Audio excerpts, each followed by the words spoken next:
Services.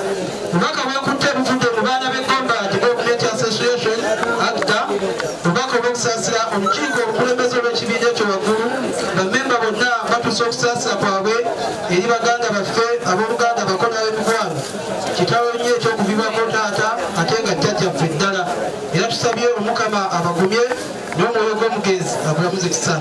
Tusaba taata twebaza abaana ba taata wamu n'abasawo abagezezzaako okulafubanako nga bazza obulamu bwa taata paka Omukama bwamututte. Twebaza era bonna abamudde mu nsawo ne muwaayo olw'obulamu bwa taata.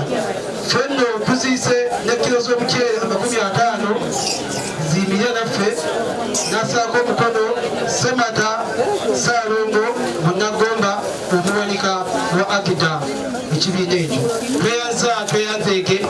Tuli ku Agla Live eddoboozi lya Gomba, nze Senkubuge Rogers Tebitendwa omuzadde tazaawa amuweza mu programs ez'enjawulo ku telefayina eno ey'olutimbe gaggadde. Olunaku lwayo tuli wano ekakomo mu kuziika omugenzi Senattu Kalevu. N'ebingi nnyo bye tumuyigiddeko nti ekisooka tulina okunyerera ku kigambo kyaffe. Omwami ono abatulabye nga tuli wali waggulu tubalaze nti aziigiddwa mu Mbugo njereere okutali sanduuko okutali kofini. Ekeesi eno kubanga tebaddeeko abakulu batunnyonnyodde nti tekitegeeza nti ssente badde tebalina, wabula baagadde okukuuma ennono gye Bweyalaama kubanga Bweyalaama nti ng'omusajja Omuganda aziikibwe mu Mbugo njereere. Era kyova olaba nti aziikiddwa ng'azingiddwa mu Mbugo njereere okutali kofini oba agiyita essanduuko oba ekeesi.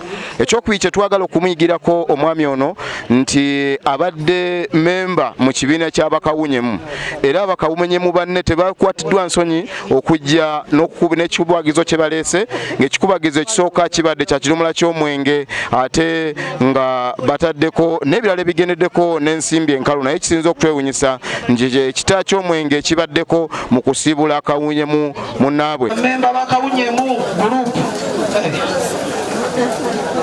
Bano basangibwa mu kibuga kyamanyi kumala batwala batusiza okusaasira kwabwe eri abantu b'omumaka gano kitalo nnyo eky'okuviibwako memba munnaabwe Senattu Kalevu. Era batusaasidde ne batuweereza emitwalo 3 giyimirye naffe olubuga olukalu lumu n'ekidomola ky'omwenge omuganda. Bakulu mwebale nnyo. Era basabye omwoyo gw'omugenzi Omukama. Asebo MC neyanziza okumpa omukisa guno. Asebo ne bannyabo kitalo nnyo, kitalo ddala. Tuusa okusaasira kwange eri maama Namwandu, kitalo ekyokuviibwako taata bamulekwa, ab'eŋŋanda mwenna kitalo nnyo ddala. Erinnya Zinaabala Joyce kansala wammwe abakiikirira ku disitulikiti ate nga nze muwanika w'ensawo ya disitulikiti. Mukama wange yandabanga nnimu obusobozi kuba mmwe mwandu yali mumpeereza ne munsindika mbaweereze nannyongerako ekifo ekyo era mbasuubiza nti nja kubaweereza bulungi.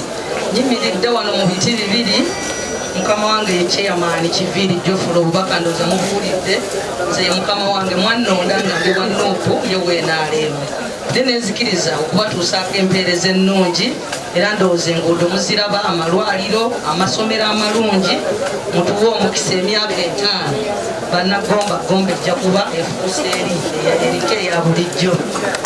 Mugende mukole ebibiina, tegenda kuba ya muntu omu wabula nsaba mukole ebibiina, mugende kugombola mufune certificate. Era taliwo chairman tasobodde kubeera nammwe, yagenze minisita w'ebyensimbi yabayise akomewo. Ekimode egenda kuva ku gombolola egende ku miruka. Bwenaava ku miruka bagibasomese bulungi, sente ezo mujja okubanga zibatuukako muzikozese bulungi. Mpozi n'ekirala ntumye mbagambe nti emmwanyi yayagala kugoba bwavu mu Gomba. Essaawa yonna emmwanyi sijja kubatuukako. Bannange Mukama nnyo omukisa, nsaba bakulembere bulungi nga muddayo. Nsaba omwoyo gwa taata Mukama muze ekisa. Amina nnyo kasa tweyanzenge obwambayo Mulonkato Francis nabo batusiza okusaasira kwabwe eri abantu b'omumaka muno kitalo nnyo ekyokuviibwako oluganda ono.